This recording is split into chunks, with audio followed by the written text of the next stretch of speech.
Welcome everyone to ISKCON of Silicon Valley. We're part of an international organization founded by His Divine Grace A.C. Bhaktivedanta Swami Prabhupada, who you'll see here sitting upon this ornate seat, which is called a Vyasasana. Asana means a seat, and Vyasadeva is known as the editor of the Vedas, the primary source of knowledge and information for following the process we call devotional service, bhakti yoga or Krishna consciousness.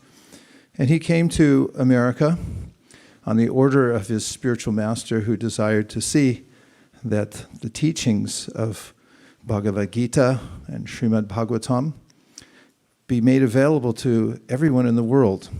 At the time when he came, as in many previous eras, there was a way in which people in India felt that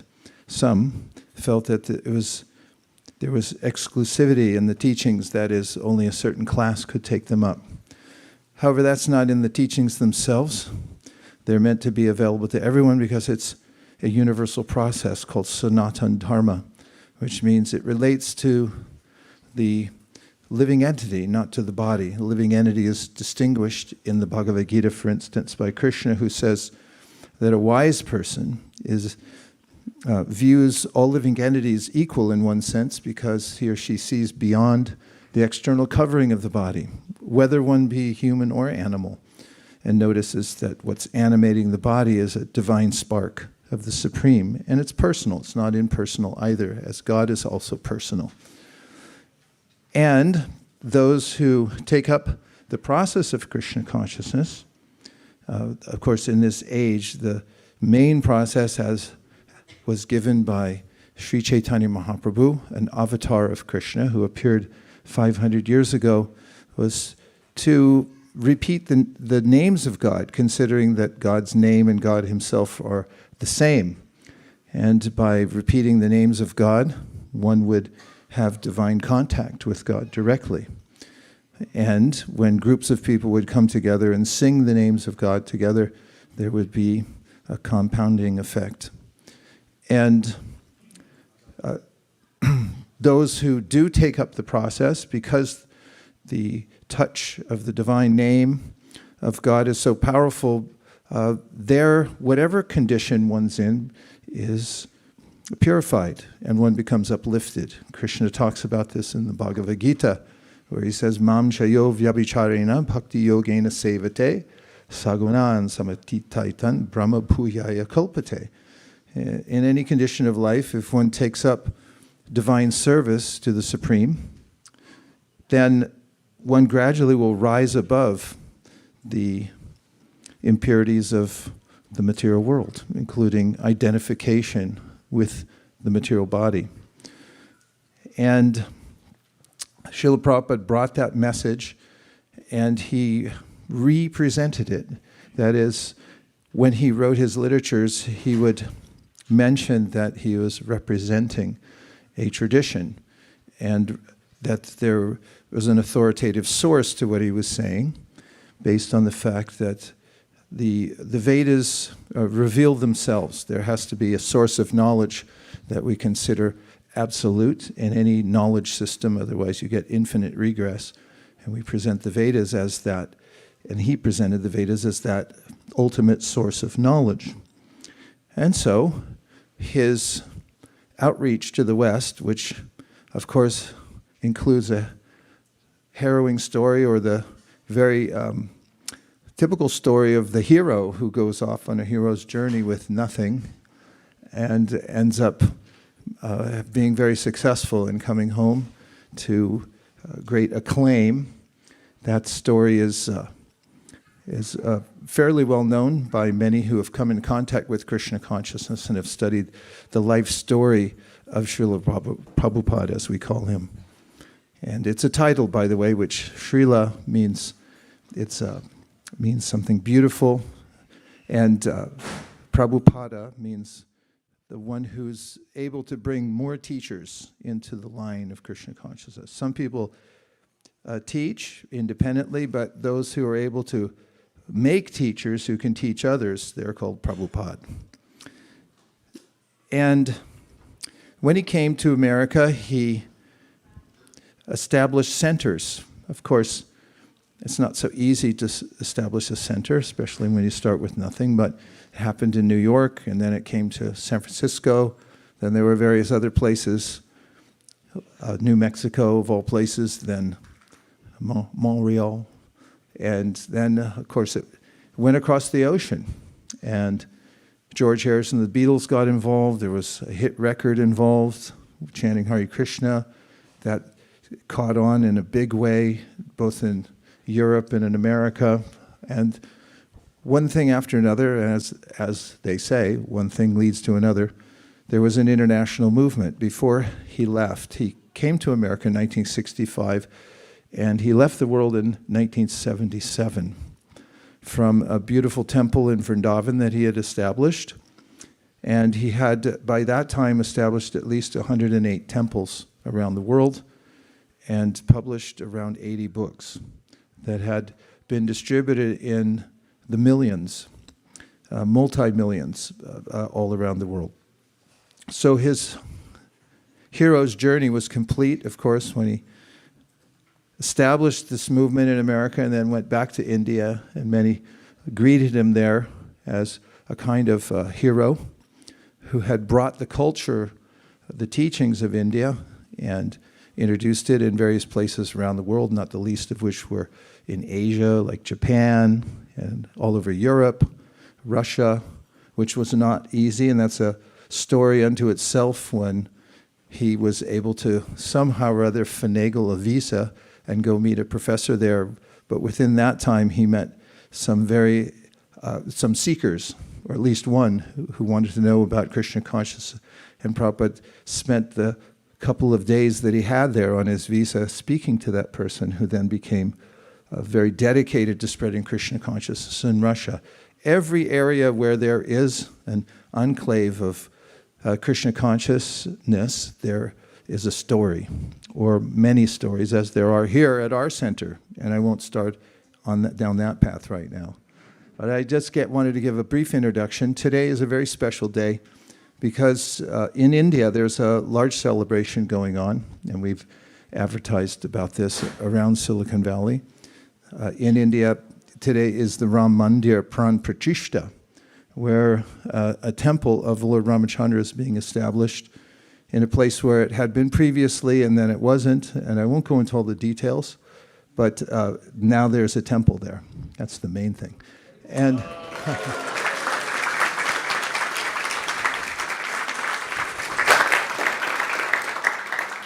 this is of no small significance to those, especially who live in India and who love Ramchandra. In previous decades, I do remember when the story of the Ramayana would come on the television in India, you could count on the fact that nothing would run, like there were no trains running or no people out and about, which is a miracle in India, because that's what India is, people and animals out and about everywhere. So that came from the broadcast of the Ramayana, and everyone being glued to their television set them as much as some others may be glued to watching the finals in a cricket match or something like that. But this is unusual because a whole country whose heart is taken by the prospect of hearing the story yet again of Ramchandra. So that's what the flavor of today is, that we're in concert with those all around the world who are, many of our members, by the way, have run off to Ayodhya suddenly in the middle of the night. I guess they found a ticket and they're there for the celebration, the opening of this new temple. Mandir means a temple, and installation of the deity of Ramchandra. So, first of all, in the Srimad Bhagavatam, which is the quintessential teachings of devotional service, there's a listing of the various appearances of God in the world, according to the great teacher Shukadeva Goswami. There was an assembly at Naimisharanya, backing up even one more step, in which many sages attended to hear the science of devotional service. And during that, the spokesperson for all the sages asked the main speaker, who had been appointed by consent of all of the assembled sages, and that person, the speaker, was named Sutta Goswami. Then there was also a person designated to ask questions on behalf of the sages. So it was quite an organized assembly. And one of the questions that Shaunaka Rishi, who is the appointed elderly person with great spiritual stature, was to ask was, could you tell us about the various appearances of the Supreme in this world? Of course, the Vedas and the Srimad Bhagavatam and the culture itself acknowledge that God appears in many places. The list is not exhaustive. In fact, as mentioned in the Sri Brahma Samhita, a prayer that was offered by Brahma, said to be the first created being in the universe, goes, Ramadi Murtishu Kala Niyamena Tishtan Nanavataram Karod Bhuvaneshu Kintu Krishna Swayam Sambhavavat Paramat Pumanyo Govindamadi Purusham Tamaham Bhajami. And also, Deeparchareva Hita Shantanamabhyupeta Deepayate Virvita Hetu Samana Dharma. Yes Tadrageva Hicha Vishnu Chaya Vipati Govindamadi Purusham Tamaham Bhajami. Both of these verses, and there are thousands more, indicate that God appears in order to deliver the souls of this world. This world is considered to be a world of darkness, and bring them back to the world of light, which is in the presence of the Supreme. And that he's strenuously offering himself again and again in many different forms and ways around the world. So the Vedic culture readily accepts that there are many ways in which God either sends messengers in various cultures around the world or himself appears to avail himself to people so that they can come back home, back to the spiritual world. And when there is the appearance of someone that comes from a higher spiritual stature as a representative of God, or when God himself comes, this is called avatar. An avatar literally means in Sanskrit one who crosses down from a higher position to a lower position, with the idea that the avatar would help those in the lower position to rise, to come up to a higher position. And this actually is the preoccupation of God, to help those who have fallen into the mire of the material world to come out of it. Speaking of mire, do we have enough air in here? Do you have something on your Apple Watch which could verify that? I know it tells how much oxygen you have in your blood, but I don't know if it tells how much in the room. We should ask for that next iteration. It does? Okay, not only do we need more air, we need more space. So everyone please move up by 7.2 inches. You can bring your... Actually, if you leave your seat, we'll put another... Do you have more seats you can put here? Or we're fresh out? Everyone just move up. We fit as many as 5,000 people in here. Actually, 10,000, but don't tell anybody. Broadcasting live. Okay, so...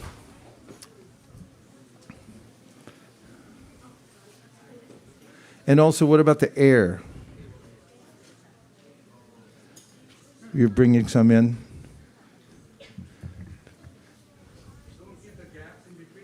No gaps. We're expecting at least a few hundred more people. Plus it may rain, so.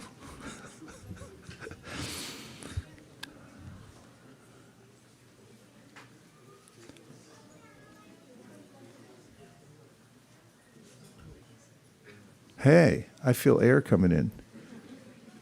Much better, right?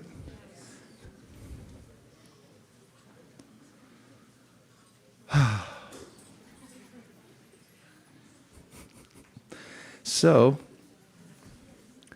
where was I? Avatars.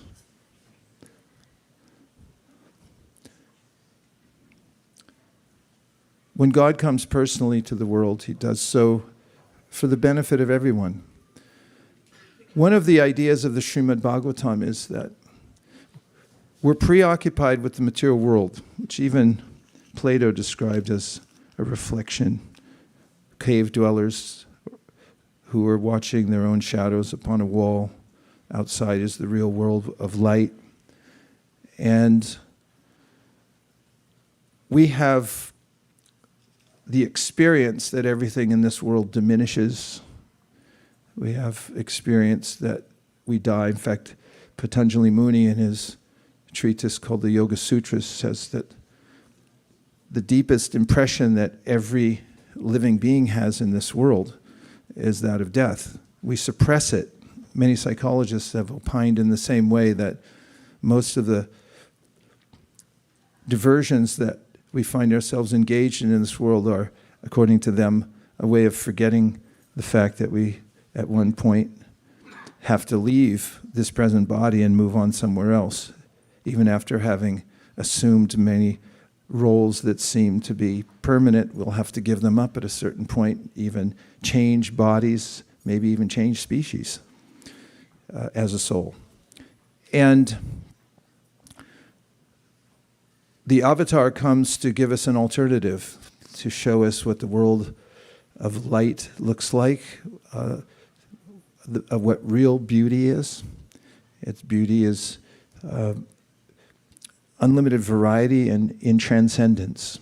That is, there are some who say that because the material world is temporary, therefore and because there's variety in the material world, they think spiritual realization means something impersonal.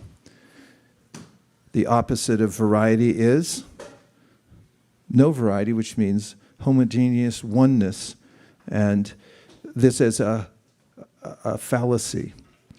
Actually, the real case is, according to the Bhagavad Gita, that this world is a reflection of the spiritual world.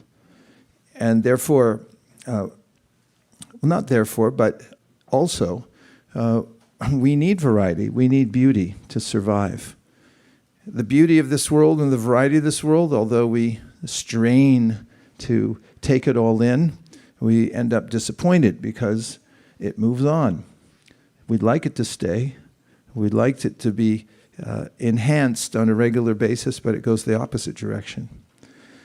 And therefore, some being disappointed with variety because of the temporality of the world, then come to an idea of liberation, emancipation, which includes giving up all sense of personhood.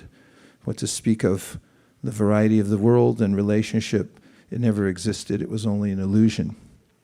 This is not the version of the Bhagavad Gita in which Krishna tells Arjuna, as he's consoling him on the battlefield of Kurukshetra before the war begins, na tve vaham chatunasam na tvam nemi janadipaha, that all of the combatants you see gathered here today, they're all individuals. They've been individuals in the past, they are now, and they will be in the future, even after they die. We never lose our individuality. What's to speak of the fact that, or we can understand that if we're individuals and we're emanations from the Supreme must also have a sense, or must be a person, because we're not more than our Creator. So, to that end, there's a way in which the various avatars of the Supreme, who, as I described before, come again and again to this world. There is a way in which, as they unveil themselves in this world and show their what we call lila or pastimes, then we can become attracted to them. And this means becoming attracted to reality. And when we do that, as Krishna mentions in the Bhagavad Gita, Janma karma cha me divyam evam yo veti tatvata tyakvadeham punarjanma naiti mam eti so Arjuna. That is, he said, if you learn the truth of the Supreme Personality of Godhead and understand that he's in a different category from everyone else in this world, doesn't have a material body, he's not forced to take birth as we are, and if you can come to an understanding of that, what's called tattva, or science, or truth, understanding the various categories of energy, that some are superior and some are inferior, and by engagement in the superior energy in what's called devotional service, or bhakti yoga, service to God in a variety of ways, then you can rise above the temporary varieties of this material world and the relationships here, which are temporary in themselves. And the Srimad Bhagavatam goes on to list, or I should say, Sutta Goswami, who has been asked this question to name the various avatars that have appeared in the world, goes about listing many of the avatars. And of course, those who have read the Srimad Bhagavatam know that there are nested stories within the Bhagavatam. So as Sutta Goswami begins talking about the advent of God in this world, and the many times in which he appears, and the many forms in which he appears, then it crosses over, the story that is, crosses over into other storytellers telling about the appearance of the Lord. And one of the main ones is Shukdev Goswami, who is a great transcendentalist himself. I won't go into the story of Shukadev right now, although I'd like to. And he tells about scheduled incarnations. That is, in his work to give the opportunity to all of us in this world to have an alternative to the temporary nature of this world, the temporary forms, temporary relationships, he comes in order to present himself and his eternal associates so that we can become enraptured in the stories about them, in the imagery, the beauty of the pastimes, the songs that emanate from those eternal personalities. And we can, even as we're in this world, enter into the spiritual realm even as we're living within these material bodies. As some of the great teachers of bhakti have said, Iha yasya harer dasya karmana manasa gira nikila apyavastastu jivan muktas uchite, which means iha in Sanskrit means here, even in this body. One can have a dual citizenship. That is, those who are absorbed in the Supreme by hearing about God, about Krishna, about Rama, and who are engaged in devotional service both internally, that is thinking about God and ways to serve, and externally in manual labor. Manually means with your own hands, doing service to the Supreme. Such persons, although living apparently in a temporary material body, undergo a transformation through which internally they're always thinking about God. They develop a relationship with God from within their own hearts. And their bodies are no longer considered material at that point, based on the principle of an iron rod placed in fire, which, after being left there long enough, turns into fire, becomes red hot. So Krishna mentions in the Bhagavad Gita, Brahmarpanam Brahmahavir Brahmagnau Brahmanohutam Tenaiva Brahmagantavyam Brahmakarma Samadhina. That when you engage anything in the service of Krishna or the Supreme, then it also transforms, just like the iron becomes fire. So similarly, everything that we have, including our own minds and bodies, become spiritualized by connection with the Supreme. My main point that I'm leading to is that you have to have something to meditate on. You can't meditate on nothing. And that leads to an unfortunate loop that brings one back into the idea of trying to enjoy the material world. This is mentioned in the Srimad Bhagavatam, in which some of the demigods who are greeting Krishna before he appears in the world, and he's still in the womb, say, Yenei Raminaksha Vamuktamaninas Tvayasta Bhavad Avashudha Pudaya Arure Krishnena Paramparam Tata Patantyato Nadrita Yushmanan Graya. And that is, unless you have a very clear idea who God is, his form, his beauty, his pastimes, as we say, and all his qualities, and you also have an attraction there, then it's inevitable that you'll be reabsorbed in the material world, one way or the other. And it doesn't matter what kind of liberation you think you've attained, unless it includes a personal connection with the Supreme Personality, then you won't be able to sustain it. All that to say that this is one of the main reasons that Krishna, God, comes to the world, to say, here I am. And when he does come, then there are what we call pastimes of the Lord, his Leela, to discuss. So one of the most famous of the appearances of Krishna in this world is the appearance of Ramchandra. Ramchandra is a form of Krishna who comes to the world in a very particular mood.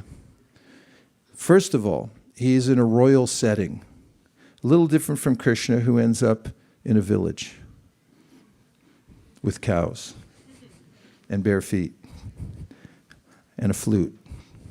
Ramchandra, as far as I know, doesn't play a flute. He's born in a royal family, the family of Dasa. And a heart-rending story emerges from the Leela of Ramchandra in this world. His father, Ramchandra's father, Dasarath, was a great king and warrior, and well established in this world as the protector of his kingdom, Ayodhya, loved by all of its residents. And he was endowed with every asset one could imagine, except for one. Didn't have a son.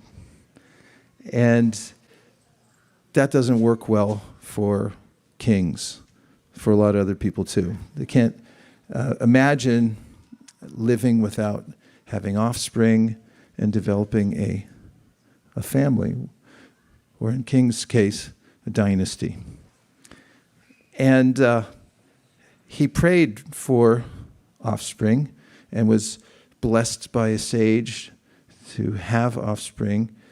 And besides just one son, there were four who appeared in this world as divine manifestations of the Supreme Personality of Godhead, himself as Ramchandra. And in the science of the Bhagavatam, God has unlimited energies, parasya shaktir vividaiva shuyate. So those energies are personalized, and he expands himself into various forms. So those would be his brothers, Bharat, Shatrugna, and Lakshman. So in their growing up in the kingdom of Dasarath, the people of the kingdom became joyful because they noticed that now we have a successor. There's Prince Ram being the eldest, and the one who would naturally succeed his father. And these were effulgent children. Imagine how they looked, or how does God look when he's a little baby. Most babies are attractive, I have to say that. Coochie coochie coo. But when God becomes a baby, forget about it. Everyone goes nuts. And when he's a little warrior child, and he and his brothers, Ramchandra, in the midst of Ayodhya, shone as they grew up as these unlimitedly attractive children who then excelled in every way in academics, and then as they were trained in the martial arts, they were mind-bogglingly expert in all ways. And there was a natural feeling of peace in the kingdom because everybody knew that Ramchandra would take over the kingdom. So during that time, when they were teenagers, a sage named Vishvamrita came to visit the king of Ayodhya, Dasarath. And when a sage comes into the midst of a kingdom, there's a way in which there's a royal welcoming. And Dasarath welcomed the sage Vishvamrita, who's known to be a very powerful sage. And after all the usual pleasantries, he offered him whatever he'd like, which is quite, usually quite reasonable for a king. It's like, whatever you want, I can give you unlimited wealth. Well, there was one thing that Vishvamrita wanted, and he wanted a little donation. I just need your son. Somebody comes to your house. It's like, yeah, how can we help you? It's like, you just want your son. How would you feel? Dasarath equivocated. He said, well, but everything but that. And the sages oftentimes, they don't like to be refused.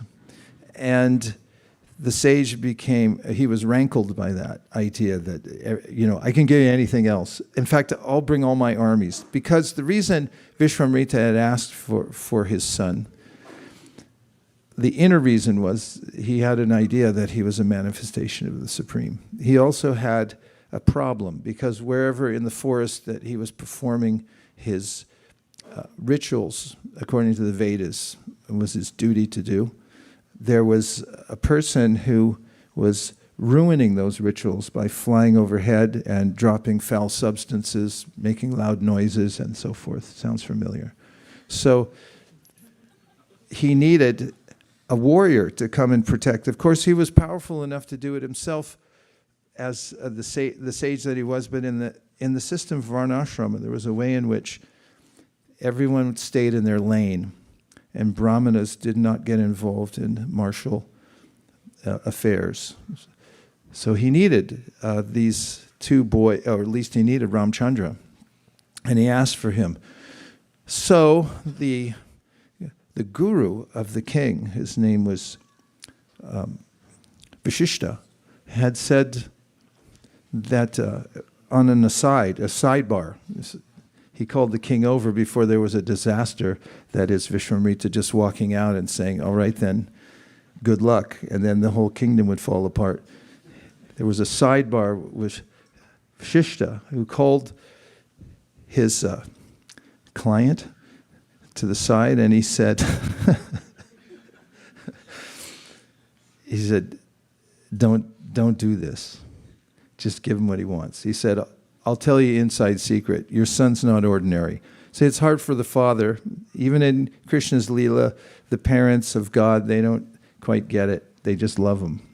And they don't see, oh, there's God. If they did, there wouldn't be a relationship like that. They'd be, So he said, don't refuse the sage.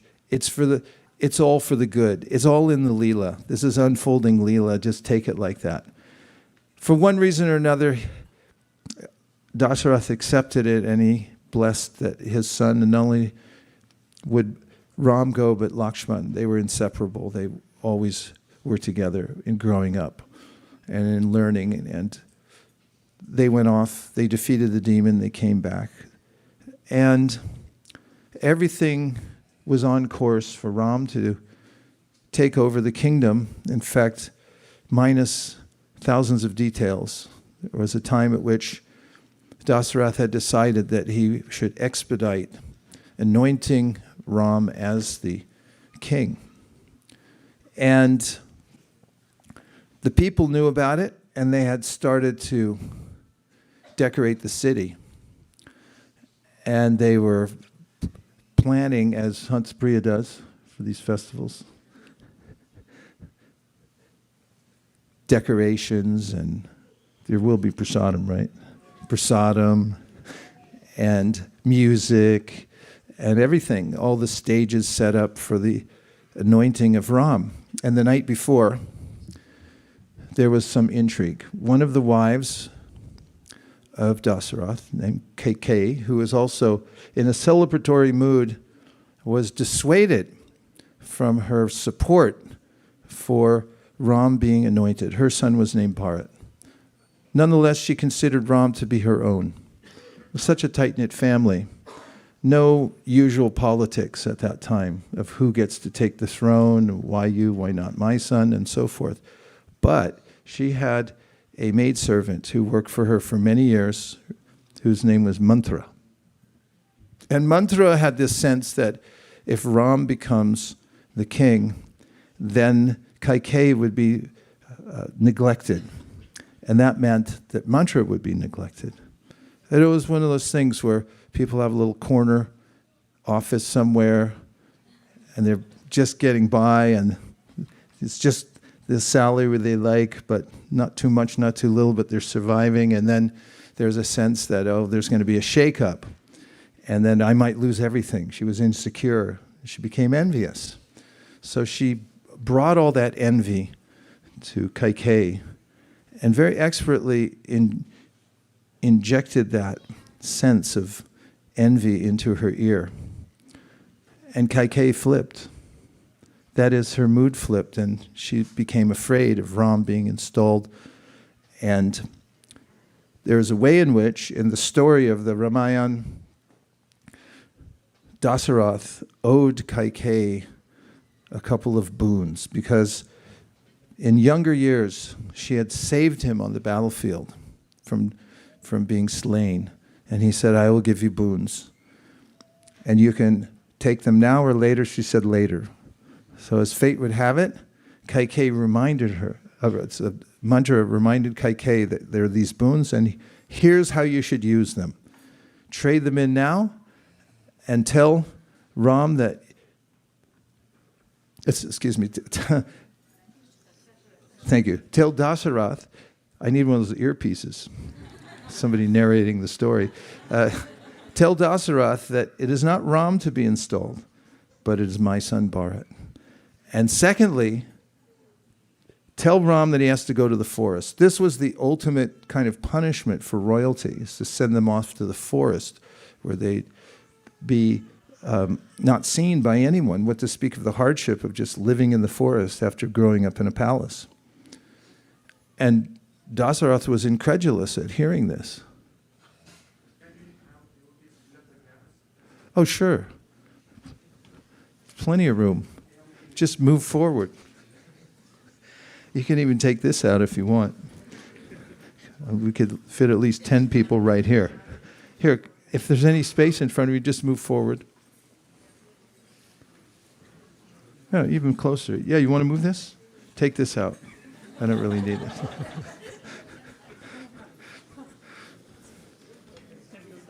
Here, right this way. This can go. Everything must go.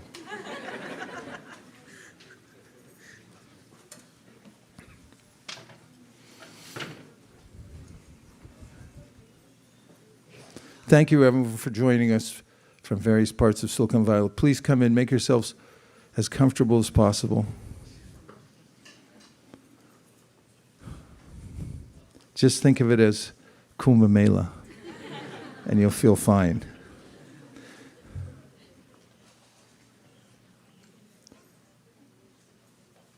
Amazingly, with this change of heart, Kaikeyi then took up this dastardly plan to tell her husband that she wanted to call in the boons, and when her husband came back home, she was nowhere to be found. Apparently in royal palaces, they have a room for everything. And in the palace, there was a sulking room for the queen. And when he came back to Dasarath, after doing his duties, getting ready for the coronation of his son the next day as the king regent, then he couldn't find his wife. And he looked everywhere. When he asked around to the attendants within the palace, they said, she's in there. And that surprised him because that was not a place where she spent a lot of time, the sulking room. And when he went in, she was dramatically collapsed on the ground and sobbing, whimpering, and so forth. And of course, this is the ultimate weapon. He could not tolerate it and walked into a trap in the sense that he said, oh, I feel so bad. Why are you suffering like this? What happened? Was it something I said? And he extended himself over and over again until he uttered those words, you just tell me, I'll do anything. You just, to get you to stop feeling like this. And then she arose from her slumped position and with great determination in her voice, she said, I am calling in the favors, the boons that you offered me so many years ago, and they are as follows. And she told him the conditions. And at first, he thought that she must be joking. And when he realized, have you ever had that happen? Someone tells you something, you think it's a joke, and they say, no, it's not a joke. And when it actually settles into your heart, there's a visceral experience you might have that there's been a reversal of fortune. This is the very definition of a reversal of fortune. And he felt it throughout his whole body when he did realize that she was being straightforward and asking for this. He fainted. Oftentimes we find that when something becomes something so horrendous happens in our life that our mental system can't handle it. It's beyond what we could imagine living through, then the brain just turns off. Dasarath was in that state. He would come to consciousness. You know how sometimes something happens and you go to sleep and you sleep on it and then you wake up and you think, was it a dream? It's like, no, it wasn't a dream. This is actually happening. He was living in that nightmare of his wife calling for this. Because imagine, now he would have to tell his most beloved son that not only wasn't he going to be anointed as the king, but he would also be banished to the forest for 14 years for no apparent reason, no fault of his own. Again and again he begged his wife, and when he realized her resoluteness to maintain this, he became morose. And Kaikeyi demanded that it be done immediately, because the next day was the coronation. She made arrangements for Ram to be called to the presence of his father, and soon he came, innocently approaching, and Kaikeyi told him that your father has something important to tell you, but he doesn't have the courage to tell you. She was demeaning him even as she was introducing the subject to Ram, calling him a coward and so forth. As he finally uttered the words to his beloved son, it was the most painful of all utterances he had ever made. His son Ram simply accepted. He only asked, in fact, just backtracking in one or two sentences, Kaikeyi had mentioned the conditions that he would be replaced by Bharat and that Ram himself would go to the forest.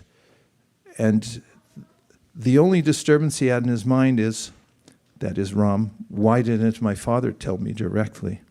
Why did Kaikeyi tell me? But there was no sense that he would not follow the order. When something's taken from us, oftentimes we feel like, why did I deserve this? Or I feel assaulted. But Ram didn't feel like that. When he received the order from his father, he took it upon his head and immediately began moving towards his exile, which included going to tell his biological mother what the circumstances were. We won't go into the drama of that scene. And then he went to tell his wife Sita. and telling your wife that you're leaving for the forest for 14 years suddenly is a traumatic telling in and of itself. And when he did, she insisted that I'm coming with you. Of course, there was an argument there, but she prevailed. And same with Lakshman. He said, I'm going with you to the forest. We'll all go together. And that's what happened. They left, and the next day the people of Ayodhya followed their procession as they were leaving the city, so much so that Ram had to insist that they all would go back. But how could they? They were completely attached to Ram. And as he made it to the edge of the city, everyone just stayed there for the night. Everyone from the whole city. They just camped out. We'll just go with you to the forest. And Ram knew that wasn't right. So he had to steal away in the middle of the night, across the Sarayu River, and head off into the wilderness to leave the citizens behind. And of course, as the Ramayana describes, the grief of the citizens in separation from Ram was profound and heartbreaking to hear. In the story, and there's, of course, many more chapters to tell, and many more details even in the sections I just talked about. Starting from him leaving his citizens, he had to cross a river, and the boatman who took him across with great reverence and devotion, knowing that he was the Supreme Personality of Godhead, his revered master. And Ramchandra then asked Sita, near the end of the boat ride, please give me your ring. I'll give it to him in payment for taking us across the river. And as he offered it to the boatman said, no, I can't accept it. He said, as is the case in a Vedic culture, if you're in the same profession as someone else, you never ask for compensation. If you cut hair and you go to another barber for a haircut, then they don't charge you. Doctor doesn't charge a doctor, and so forth. So he invoked that reason, and he said, we're in the same profession. I can't accept it. And Ram said, what parallel do you make between a prince and a boatman? And the boatman replied that just as I've taken you safely across this river, when I come to the point when I leave this mortal frame, I will call upon you, my Lord, please ply me safely across the ocean of birth and death of this material world. In that way, we're in the same profession. Throughout the Ramayana, there are such moving exchanges between Lord Ram and his devotees. Some may not look like devotees, but they turn out to be devotees and so forth. And there are many lessons to take away. If we keep going backwards and we come to the story of Kaikeyi, I'm always struck with, and in fact I coined the phrase, the mantra effect. Because when somebody has envy in their hearts and then they speak it into your ear, we can become infected, affected and infected. And therefore, when the Vedas, when the Bhagavatam, when Chaitanya Mahaprabhu, who is teaching all about the Bhagavatam and the Bhagavad Gita, was asked, what is the important quality of a person who's trying to advance in devotional service? And he said, Atsa sangatyag e Vaishnavachar. He said they should be very careful not to associate with people who are envious of God. Because as they speak into your ears, that you'll take on those qualities. In fact, it's one of the main principles that Krishna mentions in the Bhagavad Gita. For instance, in the 13th chapter, 22nd verse, he says, Purusha prakritisto hi bhunkte prakriti jan gunan, karanam gunasangosya sadasadyoni janmasu. And that is that, look at the way you are now. If you just observe yourself, Sometimes we don't take time to observe ourselves. We very infrequently, at least speaking for myself, take inventory, partly because I don't want to face it. But if we do take inventory and see what is my nature, what are my foibles, what are my habits that I'm engaged in and so forth, and may say, how did I get like this? Well, Krishna answers in the Bhagavad Gita, Karanam Guna Sangosya. You got like you are now, weird way to say it, I'll speak English from now on, by your association, your previous associations, your sangha. Those you opened your heart to, those you decided to live with, and take time to joke with, to eat with, and so forth, their qualities have shaped you. It's because of your association. By the same token, for those who are eager to advance spiritually, as mentioned, satam prasangam mamavirya sambido bhavanti hrit karna rasayana kata taj josharad ashwa pavargavartmani shadar atir bhaktir anukramishati. By associating with those who are sincere, truthful, and sincere about dedicating their lives to God, then that association will take us on an entirely different trajectory back to the spiritual world. So the mantra effect is a lesson from this story to be careful of those who would dissuade us from our sincere endeavor to make advancement in spiritual life. Another lesson, and one that has been spoken about by devotees for many centuries, is the way in which Ramchandra took the words of his father. In fact, it's memorialized in a verse in the Srimad Bhagavatam 11th canto, which describes Ramchandra. Not only Ramchandra, it also describes Lord Chaitanya and Lord Krishna in one verse. Same verse, three different interpretations. Jaktvasa dusyaja sarepchicha raja lakshman dharmishta arya vachasa yadagararanyam mayam ragam dayite yipsitam anvadavad vande mahapurushate charanadavindam.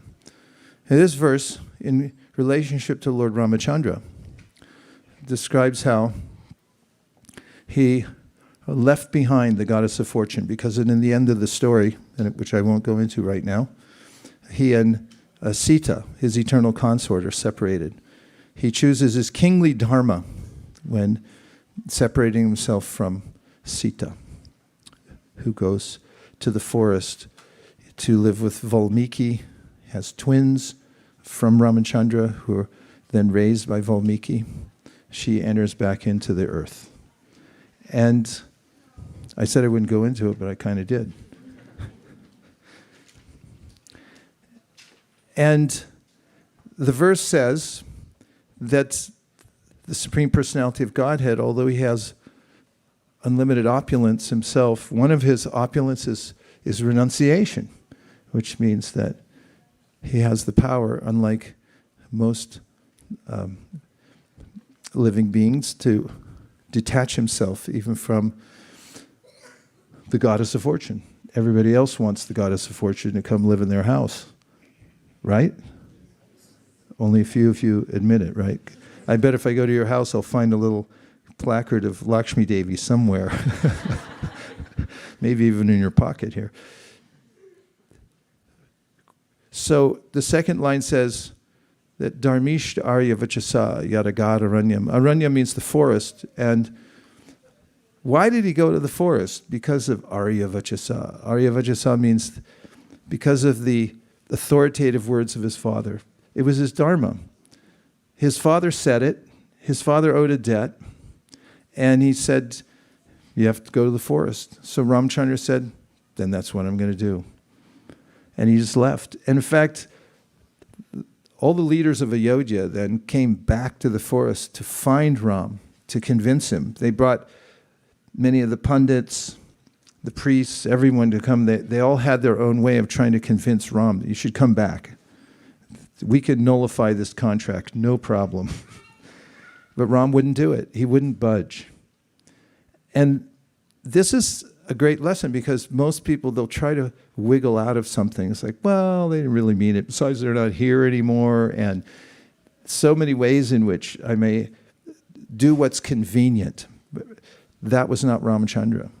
He took Dharma and he took the words of his father, who is his spiritual leader, Arya Vajasa, as his directive in life. And so one of the teachings that comes down to us from Krishna, Tadvidi pranipatena priprashnena sevaya upadakshanti te jnanam jnaninas tattvadarshina. If you want to find the path forward in spiritual life, then you must find a representative, one who's following the process of Krishna consciousness, of spiritual life, who emulates the teachings of the scripture and also speaks authoritatively, and then attach yourself to the instruction. And for better or for worse, in fact, the world moves in strange ways we cannot predict. We can't hold on to our so-called good fortune in this world. There will be reversals of fortune. But Krishna recommends that as we're living in the world, that we buoy ourselves by taking the order of the Supreme, and especially as it's passed down through the representatives of the Supreme and coming to us. And if we hold on to that, that's the rope that will take us through the turbulent waters of the material world. Matra sparsha stukonteya shitoshna sukadukada agama paino nityas tamsitik shashvabharata. We can be tolerant because we'll know, although I'm being subjected to many changes in this world, I have one pointed attention on what I'm supposed to do in all circumstances. And if I try to adjust all the circumstances in my life, then I'll never come to the end of it. So one can take the order of Krishna coming down through what we call disciplic succession and hold on to that in all circumstances in one's life. This is one of the greatest lessons of the Ramayana, following the footsteps of Lord Ramchandra. Some may say, well, is there a God? Where is this so-called supreme? Amazingly, after thousands of years, people are dancing in the street when they hear the pastimes of Ram, what to speak of establishing a new temple of Ramchandra, and they're moved from within their hearts. I don't know many other people historically who have that effect on people. Do you? We may mention other personalities of the world, politicians, for instance, who were here today, gone tomorrow, and maybe discovered later on to have been not as moral as we thought. There may be great musicians, poets, and so forth, and they all give us there is a twinge within our heart when we hear of them. But the way that people are moved when they hear about Ramchandra, his pastimes, and his presence in the world, is a reflection of the power of the Supreme Personality of God to attract us, to move us. And it's that power that Krishna recommends in the Bhagavad Gita that we should embrace, that we should learn. First of all, we're not blind followers, but we should learn the science of God and understand. As Krishna mentions, he starts with the ABCs in the Bhagavad Gita. He mentions that Bhumirapo analuvayu kammano bhudirevacha ahankara ityame bina prakriti rashtata. The material world is lower energy, made of earth, water, fire, air, ether, mind, intelligence, and ego. Then he says, but besides this, there's the superior energy of the soul. And then he goes on to talk about how besides just the soul, there's more than just us within this body. There's also the Supreme Personality of Godhead. So in many verses he describes Ishvara sarvabhutanam hridaya sharajana tishtiti brahmayan sarvabhutani yantra rudrani maya. And God's there with us in the heart, guiding us as our well-wisher, the suhrit. And then the science, it goes just as we might start in second grade. Isn't what you start with? 2 + 2 is 4.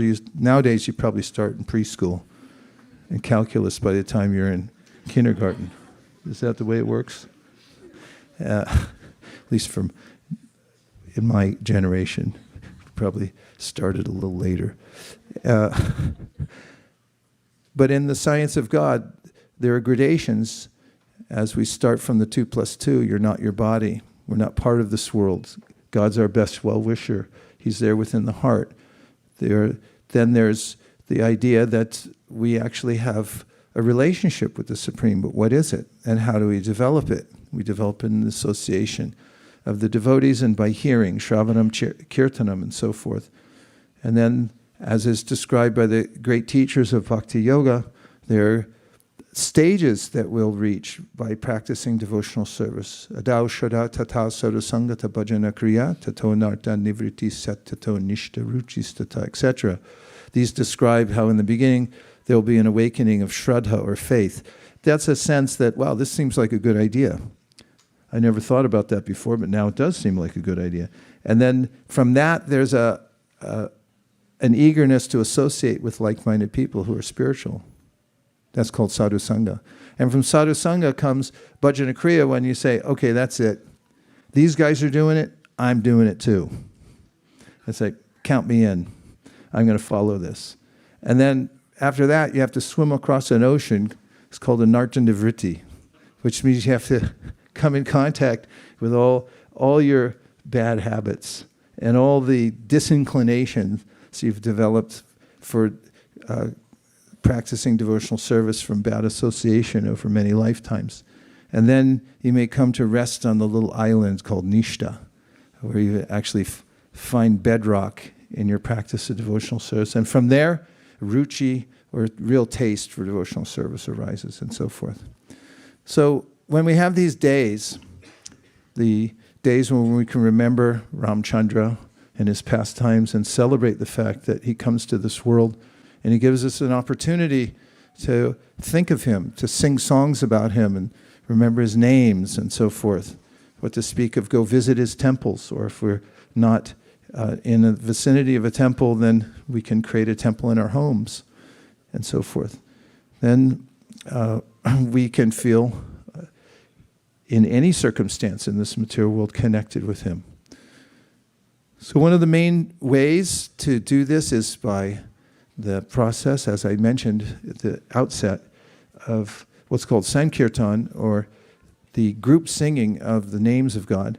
And fortunately, in the mantra that we sing here at our ISKCON of Silicon Valley, the Maha Mantra, some of you may have heard it, it goes like this: Hare Krishna, Hare Krishna, Krishna Krishna, Hare Hare, Hare Rama, Hare Rama, Rama Rama, Hare Hare. So you may say, well, I'm a devotee of Lord Ram. So there you have it, Hare Rama. I like Krishna better. Something for you. I like Srimati Radharani. Okay, Hare is there. So everything's there complete within the Maha Mantra.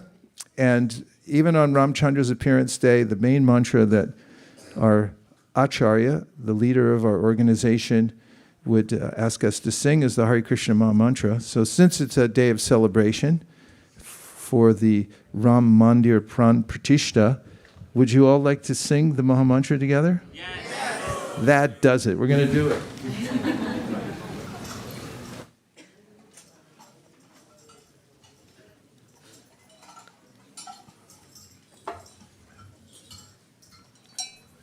I would like the drumstick, if you don't mind. Stick works well. We'll start off just a few preliminary mantras, and then we'll go into the call and respond mode. That's when we get to the Maha Mantra. Nama Om Vishnu Padaya Krishna Preshtaya Bhutale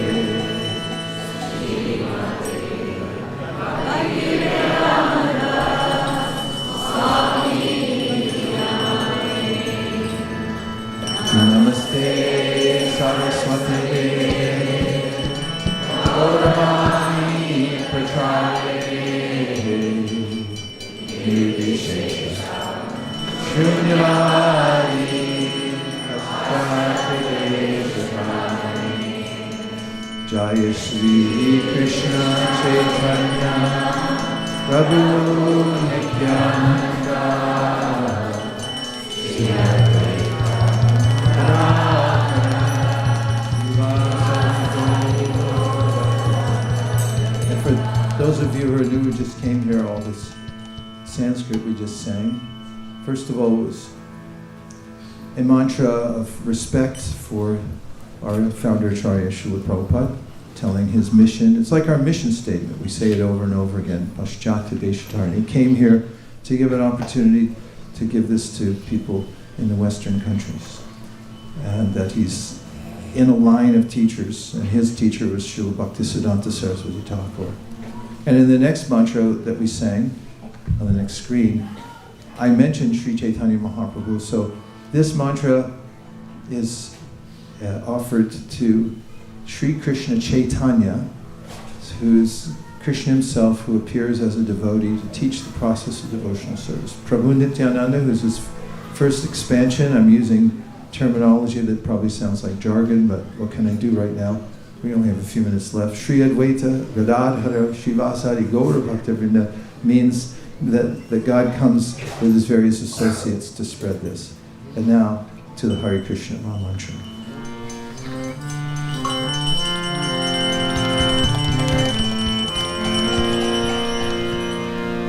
Hare Krishna,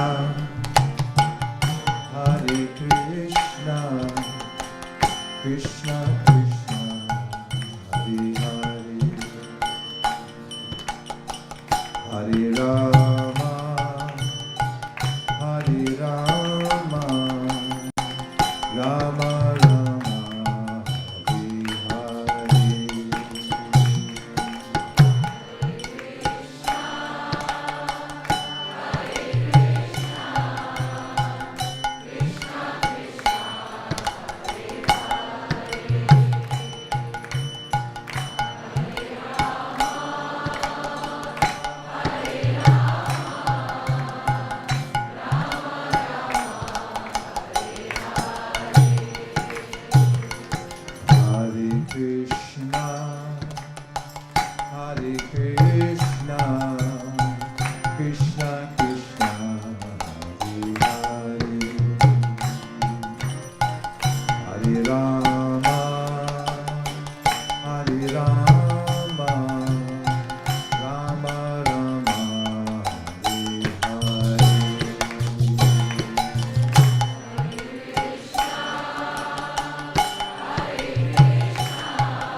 Hare Rama, Rama Rama, Hare Hare.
Premanande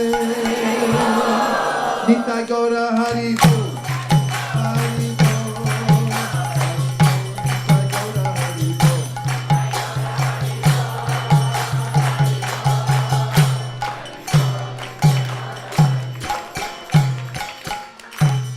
Now we're going to do an exercise in group organization as never seen before because we're all from Silicon Valley and we can do stuff here.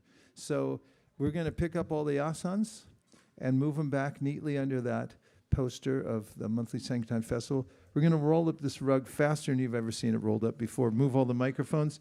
We'll reassemble on the dance floor. And ladies on this side, men on that side. And then we're going to have a Hare Krishna dance party.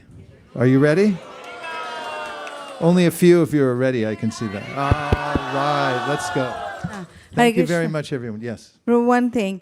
So we are very excited that you all are here, we would like you to request the devotees who come every Sunday, if you could just stay a little bit in the back side so we can have the newcomers. They can come in the line behind the arches, and then you can go take a darshan, and you can head out, and you can come back into the kirtan if you like. So is that okay? And we also have 3 rooms empty just for you. So if you would like to just dance there freely, there's a floor wide open for you, okay? Hare In the Krishna. rooms? Okay. We dance in every room of this place. Okay, we'll meet you back on the dance floor, and those of you who want darshan and you'd like to go around in the circle, have darshan go out and come back in or not, it's up to you. This is a free temple.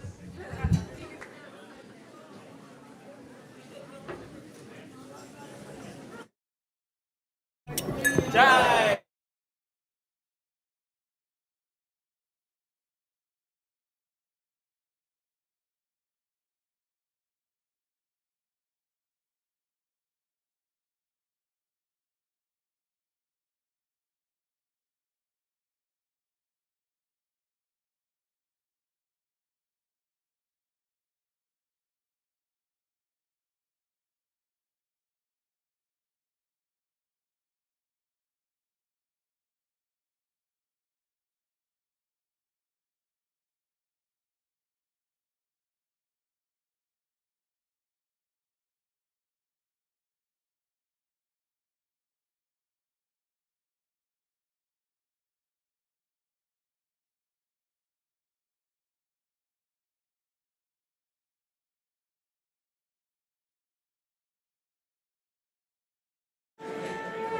Hare Krishna.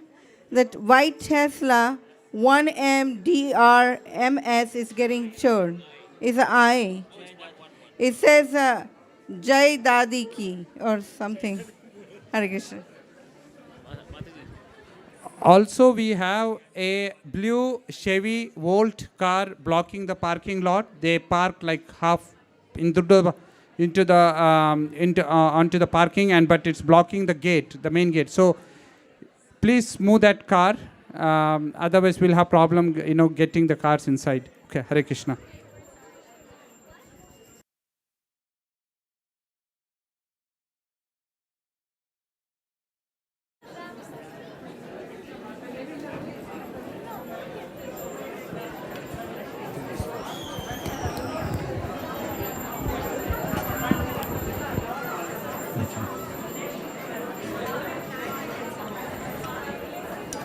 And get me through.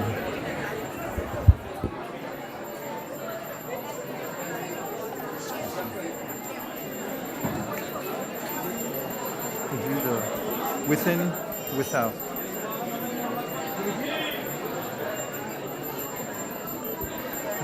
Why don't you move back just a little bit?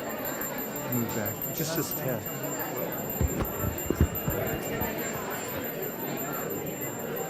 Hari. Nama Om Vishnupadaya Krishna Preshtaya Bhutale Srimate Bhakti Vedanta Swami Niti Namine. It's all you. It's all you. All you.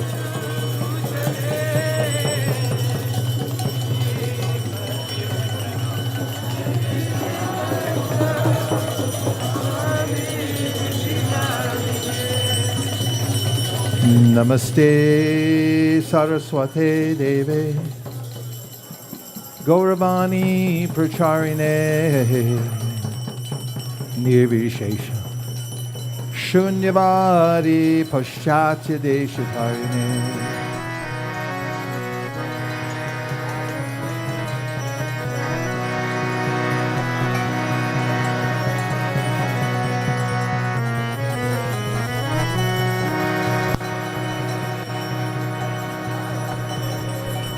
Jaya Shri Krishna Chaitanya Prabhu Nityananda Shri Advaita Gadadhara Shivasari Gaura Bhaktivinoda.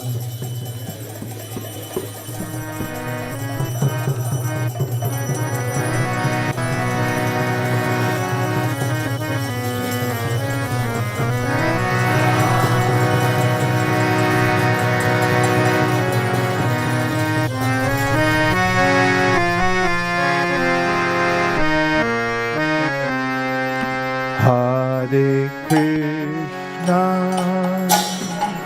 Hare Krishna, Krishna Krishna, Hare Hare, Hare Rama,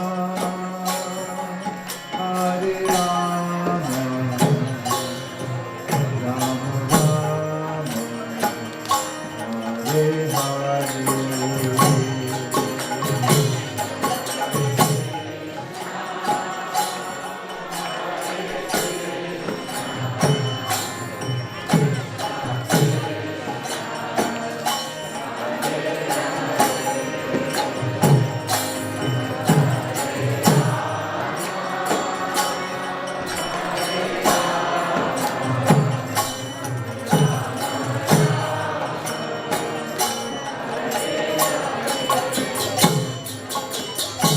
Hare Krishna,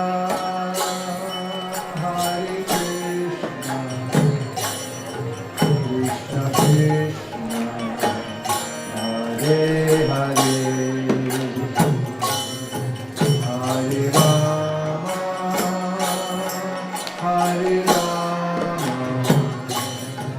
Rama Rama, Hare Hare.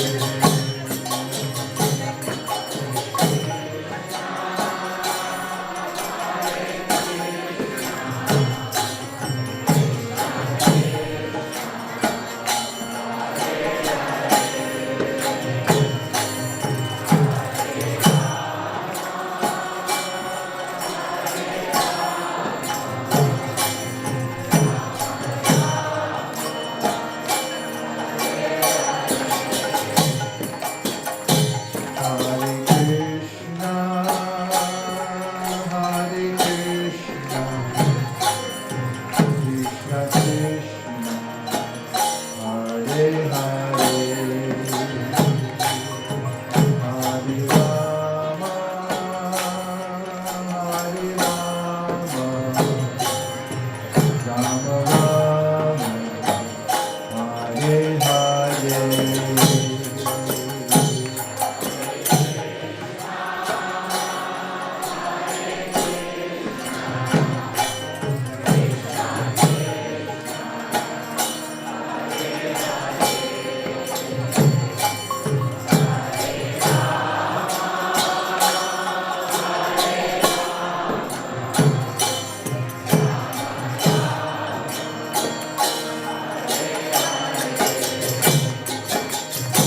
Hare Krishna, Hare Krishna, Krishna Krishna, Hare Hare,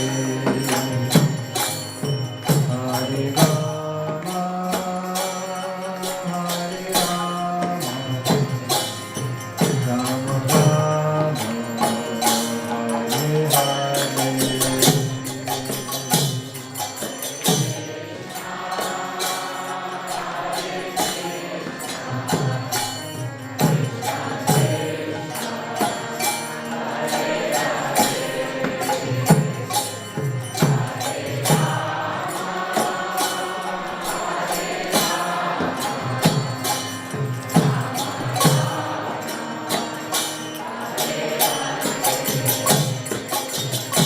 Hare Krishna, Hare Krishna, Krishna Krishna, Hare Hare,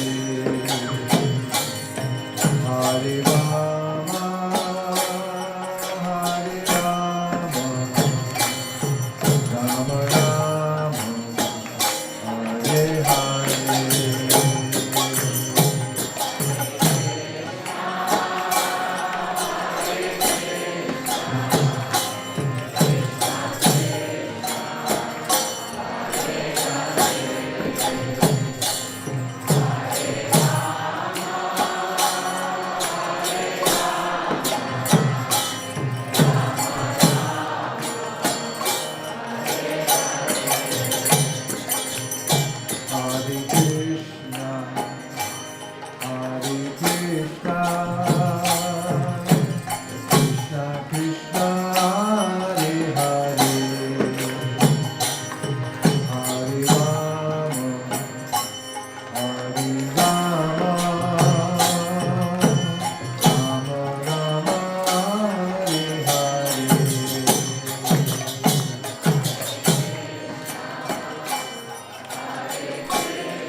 Rama Rama Hare Hare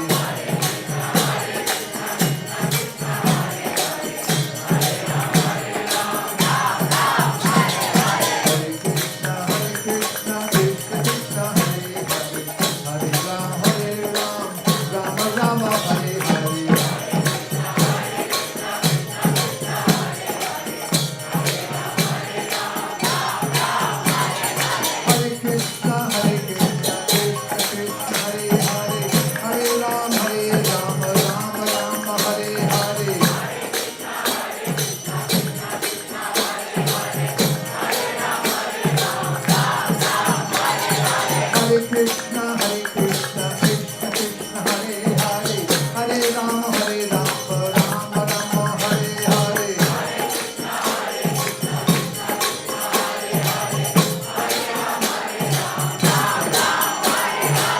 Krishna, Hare Krishna, Hare Rama, Hare Rama,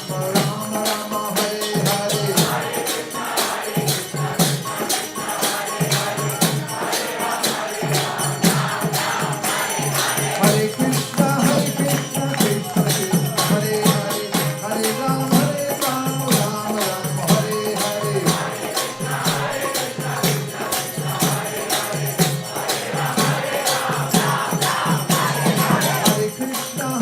Krishna, Krishna Hare Hare, Hare Rama, Hare Rama, Hare Rama, Hare Rama, Hare Hare.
Jai Shri Sita Ram Lakshman Hanuman Ki Jai. Jai Om Vishnupad Paramhamsa Hari Virachakacharya Stokar Shishimad Bhai Charanad Bhakti Vedanta Sairaj Shri Prabhupada Ki Jai. Jai Om Vishnupad Paramhamsa Hari Virachakacharya Stokar Shishimad Srila Bhakti Siddhanta Saraswati Goswami Maharaj Ki Jai. Ananta Koti Vaishnavi Ki Jai. Namacharya Shri Haridas Thakur Ki Jai. Prem Sakaho Shri Krishna Chaitanya Hari Nityananda Sri Advaita Gadadhara Shivasari Gaura Bhaktivinoda Ki Jai. Sri Sri Radha Krishna Gopina Shyamakund Radhakund Giri Govardhan Ki Jai. Shri Vrindavan Dham Ki Jai. Shri Mayapur Ramadip Dham Ki Jai. Shri Jagannath Puri Dham Ki Jai. Shri Ayodhya Dham Ki Jai. Shri Ram Mandir Pran Pratishta Ki Jai. Shri Ramchandra Ki Jai. Sita Ram Lakshman Hanuman Ki Jai. Tulsi Devi Bhakti Devi Ki Jai. Jamuna Devi Ganga Devi Ki Jai. Samveta Bhakti Vrinda Ki Jai. All glories to the assembled devotees. All glories to the assembled devotees. All glories to the assembled devotees. Gaur Premanande Hari. Thank you, everyone. We're going to sit down just for a few minutes and we'll sing prayers to Lord Nrsimha today. Hare Krishna. We have one small request for the prayers. One of our congregation devotee, Sonali Mataji's parents, met with an accident a week back. They were in ICU, but they are now in nursing home. So we are requesting prayers for Anjali and Ishendra Singh Sinha to recover completely. Thank you for considering the request. Hare Krishna. Also, regular devotees, if you see a newcomer devotees, please make a space for them. You can just maybe wait outside. So please accommodate the newcomers. Hare Krishna.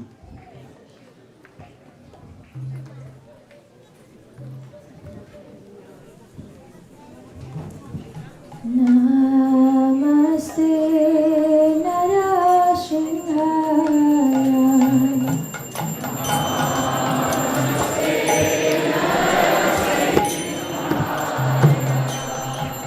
Dala dala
Prahlad Maharaj ki, Srila Prabhupada ki, Nitai Gaur Premanande.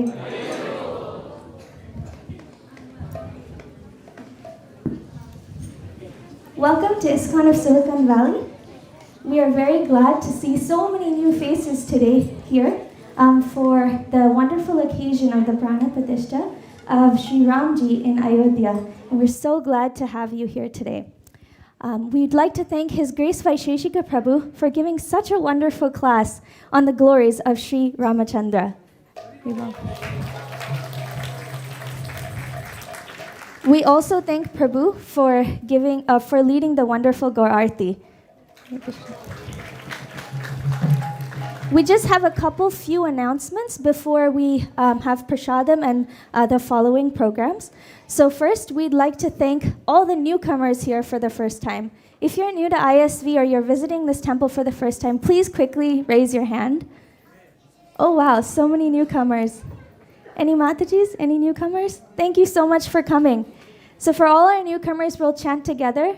Hare Krishna, Krishna Krishna, Hare Hare, Hare Rama, Rama Rama, Hare Hare.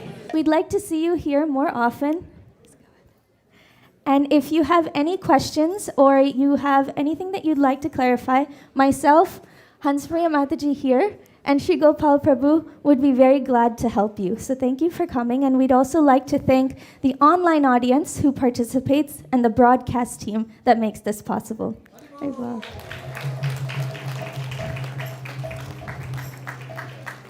We have 4 sponsors for today's Sunday program. So they sponsor the feast and they allow the program to go on so smoothly. We had requested some of the sponsors to share photos of those whom they're sponsoring for. Due to technical issues, we'll be displaying those next week. But if you are a sponsor, please come up and we'd like to give you a small gift and hear from you about why you're sponsoring. So the first sponsor for today is Shailesh Prabhu and Pooja Mataji, and they are sponsoring for their mother-in-law. And they'd like to say thank you to the congregation for their sincere prayers and their mother-in-law's recovery.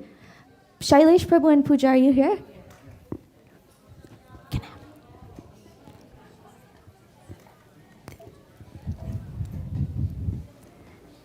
Thank you, Prabhu.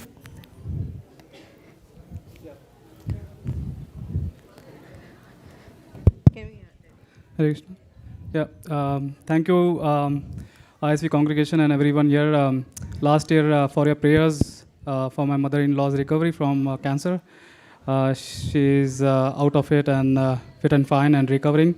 So thank you for your prayers and keeping her in your prayers and helping her out of this. So thank you once again. And this prasadam is in honor of you guys. Thank you. Hare Krishna. Hari Bol. Thank you, Prabhu. Here's a little Mangal Aarti. The next sponsor we have is Ankit Prabhu, who is sponsoring on the occasion of his wife, Aditi Mataji's birthday. It looks like Mataji's very surprised. Please come up. She's very, very happy. This is Aditi. It's her birthday today. So I wanted to ask for a blessing for a year where she gets hopefully even closer to Krishna consciousness, closer to the temple, closer to all the devotees. Thank you very much. Hare Krishna. Very sweet. Thank you.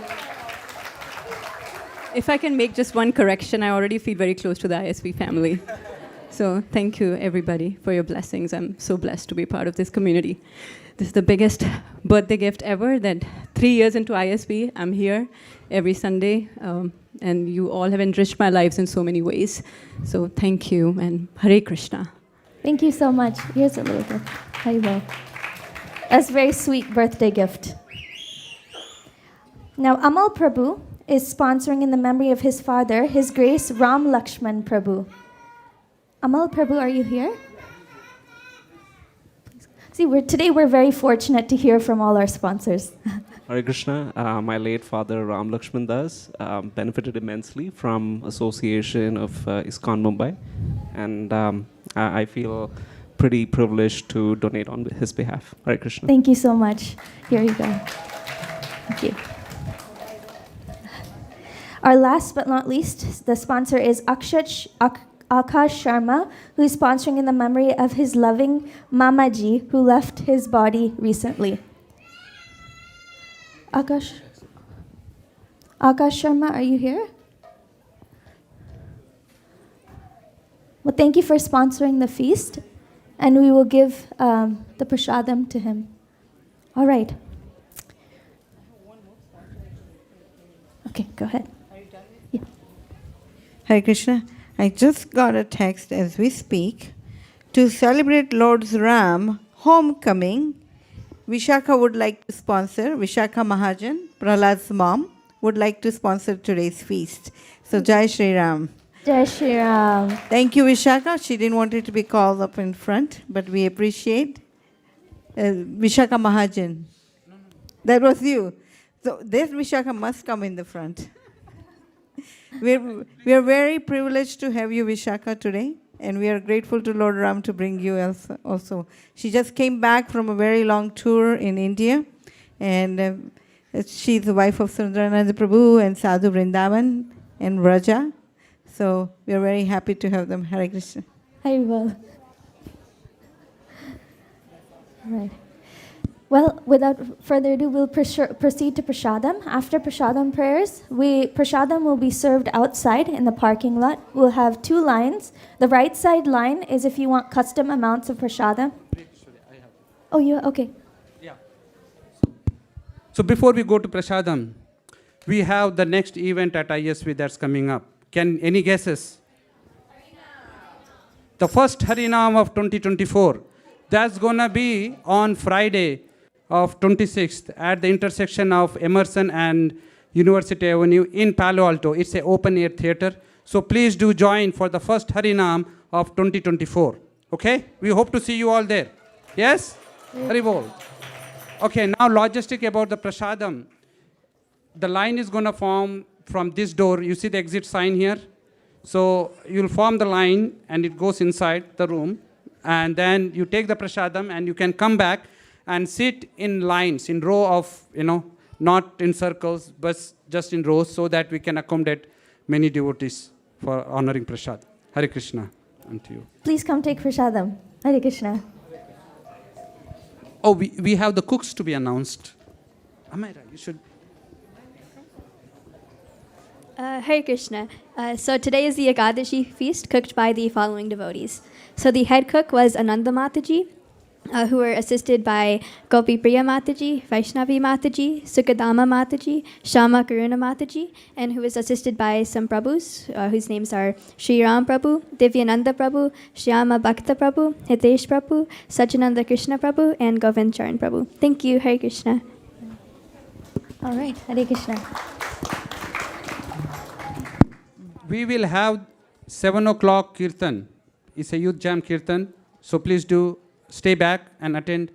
It's going to be a very, very wonderful evening tonight. Hare Krishna. Sharira vidya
Please come take prashadam.